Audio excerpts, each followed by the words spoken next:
मेरा नाम प्रिया है। मैं बहुत खुश थी कि मेरी शादी रवि से होने वाली है।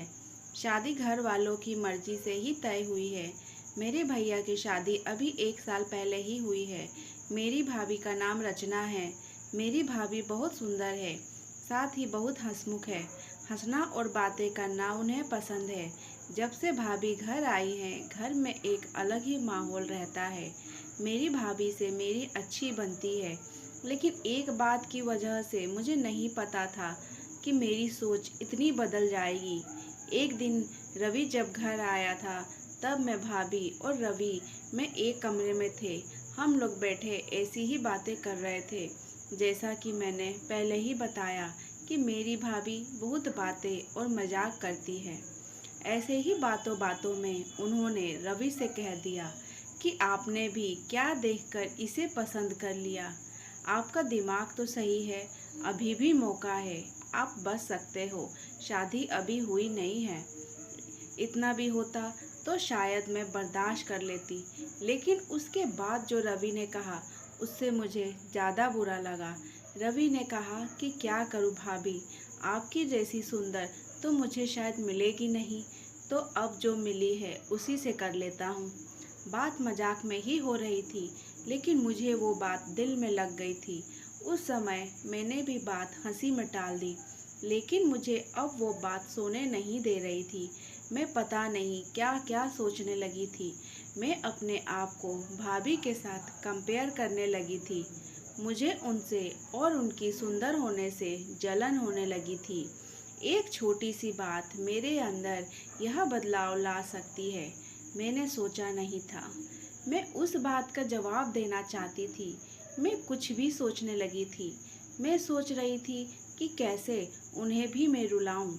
शादी की तैयारियों के साथ मेरा दिमाग भी कहीं और ही चलने लगा।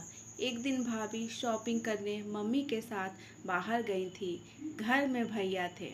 मैंने सोचा था कि भैया को कुछ ऐसा कहूँ जिससे इन दोनों के बीच में झगड़ा हो, थोड़ी कहा सुनी हो, भाभी थोड़ी परेशान हो।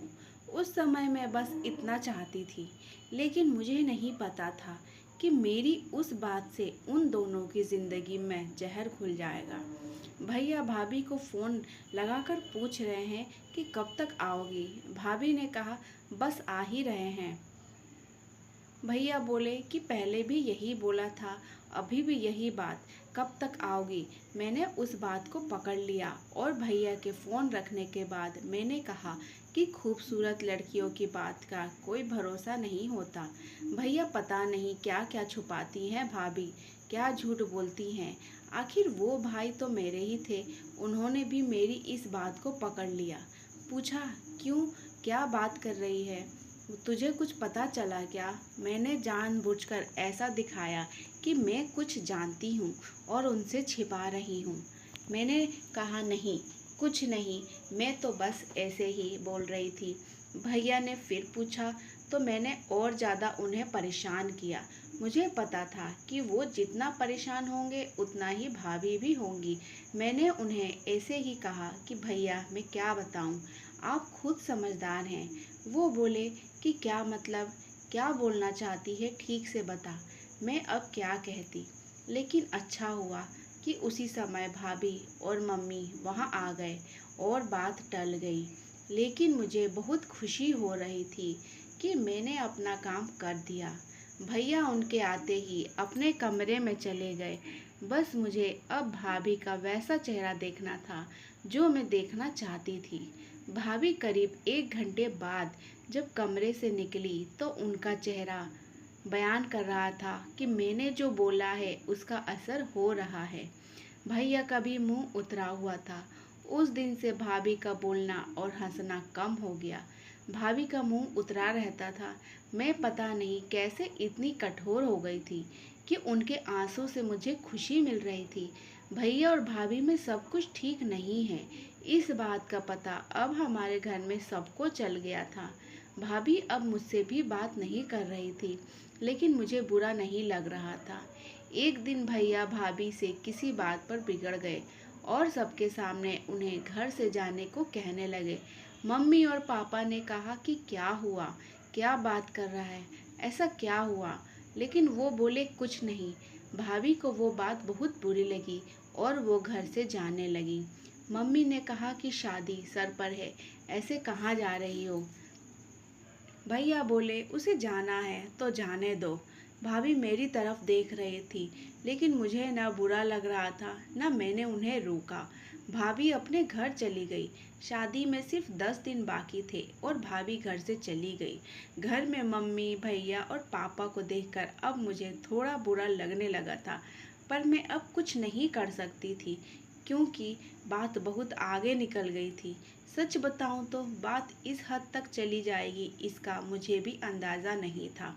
शादी के समय सभी के मुंह उतरे हुए थे और इसका कारण मैं थी, लेकिन यह बात मैं कैसे बता सकती थी? भाभी को मम्मी ने फ़ोन किए लेकिन वो नहीं आई। घर का माहौल ही बदल गया। भैया से सभी पूछ रहे थे कि ऐसा क्या हुआ, लेकिन वो भी कुछ बता नहीं रहे थे। घर की रौनक ही चली गई थी। शादी को एक दिन बचा था और भाभी अचानक ही वापस आ गई। भाभी को देखकर मम्मी खुश थी। मैं अभी भी भाभी से बात नहीं कर रही थी। सोच रही थी कि किस मुंह से बात करूं। मेरी वजह से भाभी इतना परेशान जो हुई। भाभी खुद ही मेरे पास आई। मैंने बोला आप आ गई? वो बोली हाँ। मैंने सोचा कि अगर मैं नहीं आती तो तुम्हें तैयार कौन करता। भाभी ने ऐसा कहा तो मैं रोने लगी। भाभी ने कहा कि मुझे तुम्हारे भैया की बातों का इतना बुरा नहीं लगा। ठेस तो मुझे तुमने पहुंचाई। मैं घर से भी तुम्हारी वजह से ही गई थी। मैंने सोचा था कि तुम मुझे फ़ोन करके बुलाओगी, लेकिन तुमने ऐसा नहीं किया। मुझे नहीं पता तुमने ऐसा क्यों किया, लेकिन मैं तुम्हें एक बात समझाना चाहती हूँ। अब तुम्हारी शादी होने वाली है, तुम दूसरे घर जाओगी। कुछ ऐसा मत करना जिससे बाद में तुम्हें पछतावा हो। मैंने भाभी को कहा कि मैं भैया को बता देती हूँ कि वो मजाक था। भाभी बोली तुम उसकी चिंता मत करो। उन्हें अगर अपनी पत्नी पर विश्वास नहीं तो यह उनकी गलती है, तुम्हारी नहीं। मैं उनसे निपट लूंगी। शादी का समय है, तुम खुश रहो। भाभी के आते घर में रौनक आ गई। इस गलती ने मुझे बहुत कुछ सिखाया। मेरे अंदर की जलन और ईर्ष्या को ख़त्म कर दिया। मेरे अंदर एक डर पैदा कर दिया कि मैं कहीं गलती से भी किसी के साथ कुछ गलत ना कर दूं। भाभी मेरी जैसी नहीं है, मुझे पता है वो भैया को भी संभाल लेंगी। मैंने भाभी के साथ इतना कुछ किया, लेकिन उन्होंने अपना फ़र्ज़ नहीं भुलाया, ना ही यह बताया कि यह सब मेरी गलती है। ऐसी भाभी सभी को मिले।